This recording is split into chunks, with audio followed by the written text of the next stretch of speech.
রাজধানীর কুর্মিটোলা এলাকা, এক পাশে পল্লবী থানা, অন্য পাশে ব্যস্ততম সড়ক। কিন্তু এই গুরুত্বপূর্ণ স্থাপনার ঠিক পেছনেই গড়ে উঠেছে মাদকের এক বিশাল সাম্রাজ্য। দিন দুপুরে হোক কিংবা মাঝরাতে এখানে হাত বাড়ালেই মিলছে মরণ নেশা ইয়াবা, গাঁজা কিংবা ফ্যান্সি ডিল। অভিযোগ আছে স্থানীয় কিছু লাইনম্যান বা প্রভাবশালী চক্রের ছত্রছায়ায় এখানে মাদকের স্পটগুলো পরিচালিত হয়।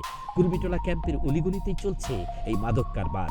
মাদক সেবীদের আনাগোনায় এলাকার সাধারণ মানুষ তো বটেই, যাতায়াতে নিরাপত্তাহীনতায় ভোগেন নারীরাও। কাল শিয়েছে না সে যদি স্পট থানার লগেরটা তো চিনেনি, নামুনছেন না খেলা খায়, আপনি তো ফেস না চিনলে আপনি পারবেন নিতে। এরা তো ওপেন, গাঁজাটা তো কিন্তু ওপেন বেচে না, গাঁজাটা কিন্তু লুকায় বেচে। থানার এত কাছে এমন কর্মযোগ্য চললেও পুলিশের দাবি তারা নিয়মিত অভিযান পরিচালনা করেন। তবে স্থানীয়দের প্রশ্ন, অভিযান যদি নিয়মিতই হয় তবে স্পটগুলো বন্ধ হয় না কেন? কেন বারবার ফিরে আসে মাদক কারবারিরা? 38টা বিআই ক্যাম্প আছে পল্লবী থানায়। সবগুলাই মাদকের কিছুটা ধরেন যে সংশ্লিষ্ট আছে।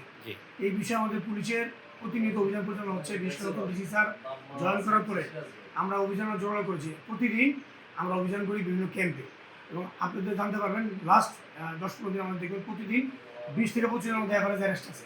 মাদক সেবী, মাদক কারবারি এবং মাদক নিয়ে তারা সংশ্লিষ্টতা পেলে আমরা গ্রেফতার করি।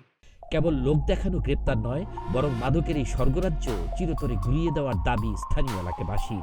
প্রশাসনের নাকের ডগায় চলা এই মরণ নেশার কারবার কবে বন্ধ হবে সেই অপেক্ষায় সাধারণ মানুষ।